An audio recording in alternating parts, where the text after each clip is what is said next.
आप जानते हैं, मैं पहले भी कह चुका हूं, रिफॉर्म के क्षेत्र में मेरी सरकार बहुत प्रतिबद्ध है और हम रिफॉर्म हमारे देश की आवश्यकता, हमारे देश के भविष्य को ध्यान में रख कर कर रहे हैं, लेकिन हम ग्लोबल स्टैंडर्ड को मीट करने वाले रिफॉर्म्स भी कर रहे हैं और रिफॉर्म परफॉर्म ट्रांसफॉर्म करके संकल्प को लेकर के हम चल रहे हैं। और जैसा गौतम जी ने उल्लेख भी किया मेरे लास्ट भाषण का, अब मैं तो कहूंगा हम रिफॉर्म करेंगे, आप परफॉर्म कीजिए। अवसर ही अवसर है और इसलिए मैं आप सबको, और आप जानते हैं जहां तक पॉपुलेशन के हिसाब से दुनिया में हमारा जितना है हिस्सा, पहली बार हम उस स्थिति पर पहुंचे हैं कि हमारे पॉपुलेशन का जितना परसेंटेज है उतना ही परसेंटेज, उससे +1 हम ग्लोबल गुड में कंट्रीब्यूट कर रहे हैं। यानी एक वैश्विक जिम्मेवारियों को संतुलित रूप से निभाना, ये बहुत कम लोग कर सकते हैं जो आज इतना बड़ा भारत देश कर रहा है। तो मैं मानता हूं कि इसको आप आगे जाकर के अपने फायदे में भी कैसे बदल सकते हैं।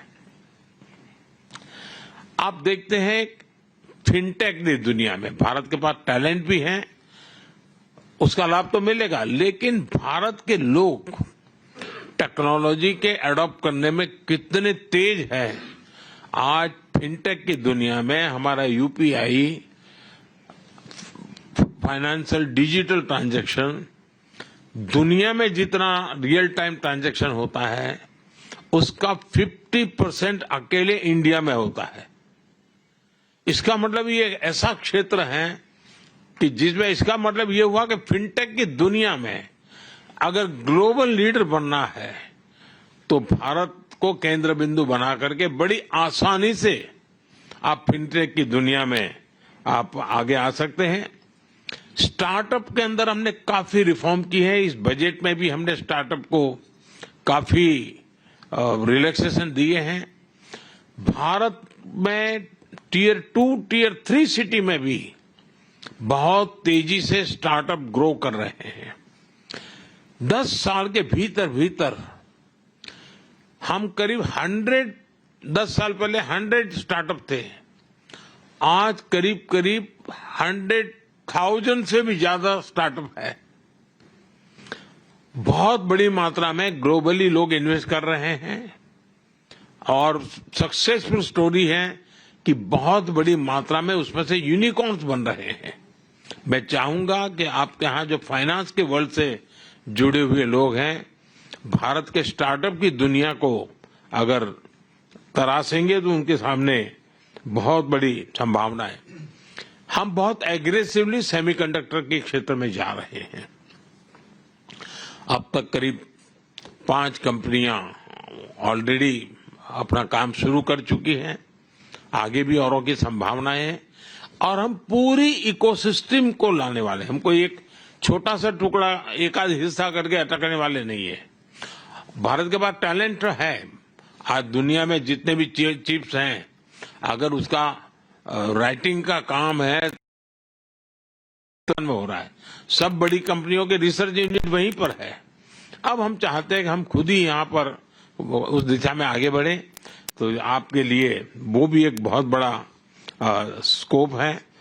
भारत में एक स्टेबिलिटी है, पॉलिटिकल स्टेबिलिटी है, लेकिन हम हमारी नीतियों में प्रिडिक्टेबल नीतियां लेकर के चल रहे हैं, लेकिन प्रोग्रेसिव पॉलिसी लेकर के भी चल रहे हैं। हम दुनिया में जो भी संभावना है उन नीतियों को और लिए काफी ओपन हो, कोई सीक्रेसी और फिर बाद में जाकर के कुछ दूसरा और फिर कोई तीसरी डेफिनेशन, हम उस दिशा में जाने वाले लोगों में से नहीं है। एंड एक ट्रांसपेरेंसी के साथ, पूरे कमिटमेंट के साथ दुनिया के सब लोगों को आ रहे हैं। आज मैं सिंगापुर में इतने बड़े महत्वपूर्ण फोरम में बैठा हूं तो मैं याद दिलाना चाहता हूं, भारत तो प्रगति कर रहा है, लेकिन भारत में जो सरकार है वो सरकार पिछले 10 साल में जो काम किया है उससे 3 गुना काम इस 5 साल में करने के मिजाज से काम कर रही है। वो विश्वास लेकर के हम कर रहे हैं। अभी मेरी सरकार नहीं हुए है,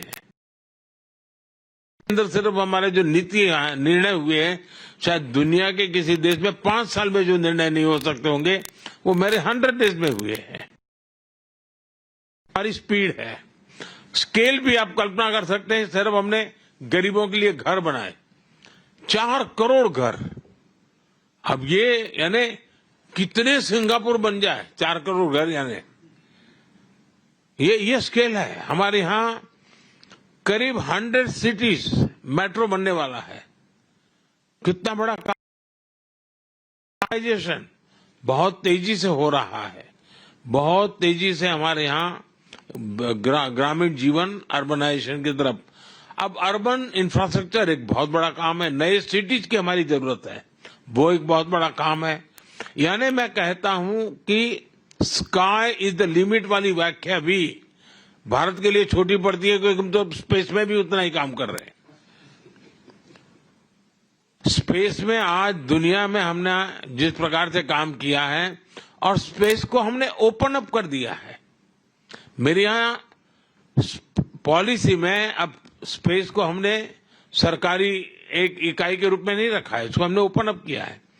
आज सिर्फ स्पेस में मेरे यहां 200 से ज्यादा स्टार्टअप्स हैं और 22-25 साल के बच्चे खुद अपने सैटेलाइट लॉन्च कर रहे हैं। यानी आप कल्पना कर सकते हैं कि कितना तेजी से विकास हो रहा है। और इस विकास की यात्रा में मैं आप सबको भागीदार बनने के लिए निमंत्रण देता हूं। मुझे बहुत अच्छा लगा, आप सबने समय निकाला। आप में से बहुत से साथी हैं जिनको कभी न कभी मुझे मिलने का अवसर मिला है। कुछ लोगों से सामूहिक मिला हूं, कुछ लोगों से व्यक्तिगत मिला हूं। जब मैं सिंगापुर में आप सबसे मिलता हूं तो मुझे ऐसा लगता नहीं है कि मैं किसी नए लोगों को मिल रहा हूं या नई बात सुन रहा हूं। तो इतना हमारे बीच में, और शायद किसी एक सरकार के साथ इतना निकट ओपन नाता बन जाए, ऐसा बहुत रेयर होता है। जो आज मैं देखता हूं कि सिंगापुर के बिजनेस वर्ल्ड का भारत की सरकार के साथ है।